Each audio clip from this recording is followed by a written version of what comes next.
सिन्धुलीमा बसेर पनि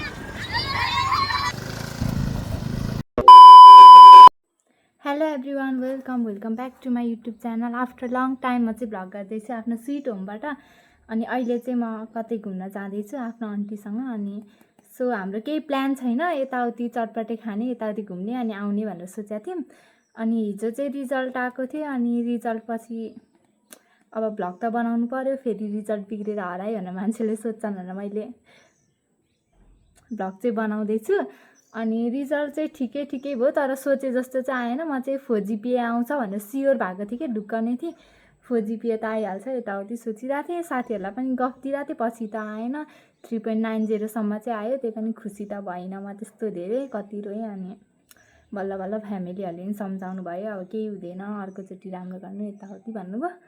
3.90 भनेको पनि नराम्रो चाहिँ होइन भन्दै सम्झाउनु भयो। अनि सम्झिए पनि अब सम्झिन बाहेक अरू अप्सन पनि थिएन। अनि नसोचेको सब्जेक्टमा ए आएछ, अरू सबैमा A+ आएको थियो। अनि त्यही भएर अब रिटोटलिङ पनि गर्छु भनेर सोचिरहेको छु। सो लेट्स सी, हेरौँ के हुन्छ। अनि अहिले चाहिँ हामी बजार जान्छौँ होला, अनि थोरै सनस्क्रिन लाग्यो। So yeah let's go. So हामी चाहिँ जान लागेको। अनि गाइस कहिले होला मैले यसरी स्कुटर चलाएर कतै लाने। चलाउन चाहिँ आउँछ तर लाइसेन्स निकाल्न मिल्दैन क्या। अनि लाइसेन्स निकाल्नको लागि त 16 इयर्स भएको हुनुपर्छ नि त, अनि नागरिकता पनि हुनुपर्छ। तर मेरो नागरिकता चाहिँ निकाल्न मिल्दैन क्या, अहिले म 14 इयर्स मात्र हो, त्यही भएर नागरिकता पनि निकाल्न मिल्दैन। अनि नागरिकता नभएर मैले कति कुराहरू गर्न पनि पाएको छुइनँ।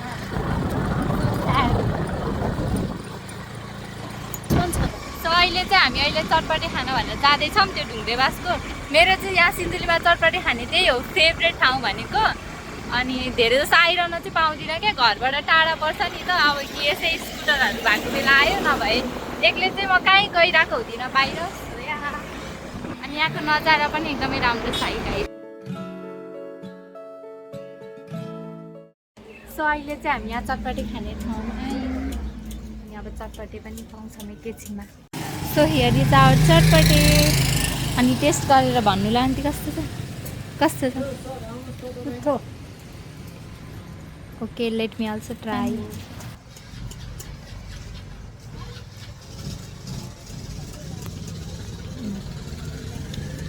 सो मेरो अर्को मनपर्ने ठाउँ निमिसा आइसक्यौँ हामी किमा नुडल्स खानको लागि।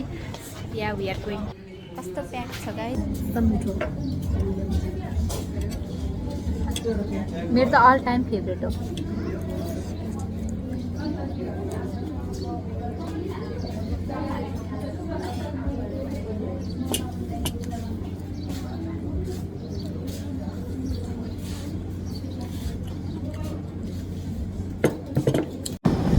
गाइस मैले चाहिँ यता जाने बाटो देखाएको छुइनँ, अनि आन्टीले जबरजस्ती लाँदै हुनुहुन्छ। म लाग्छु के तल भन्दै। अनि लेट्स सी, आफै सिन्धुलीमा बसेर पनि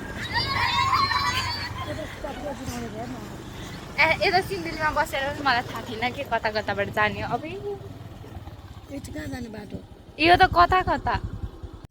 सो मलाई यसरी यहाँ झर्नु परेको छ, अनि लाँदै हुनुहुन्छ। म चाहिँ हिँड्दै गइरहेको छु।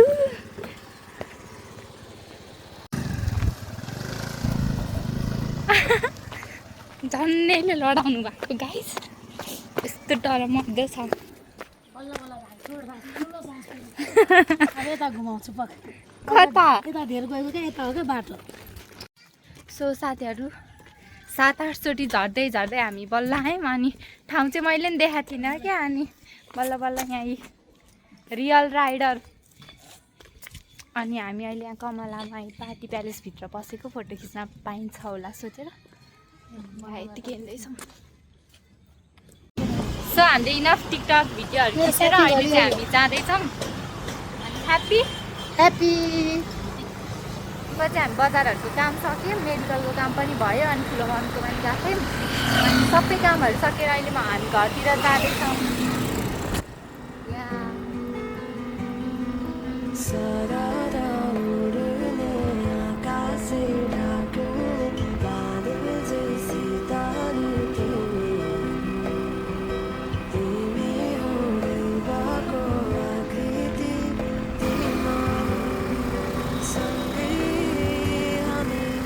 फाइनल्ली घर आइपुग्यो गाइज। आजको चाहिँ मेरो यो सिम्पल एन्ड स्विट डे थियो। फाइनल्ली घर आइसक्यौँ अनि हामी यता माथि घर पुगेर आएको। अनि अब चाहिँ घर गएर फ्रेस भएर यस्तो नाच्ने प्लान छ, हेरौँ के गरिन्छ। So here is our dinner. अनि अब चाहिँ ढिला नगरी खाँदा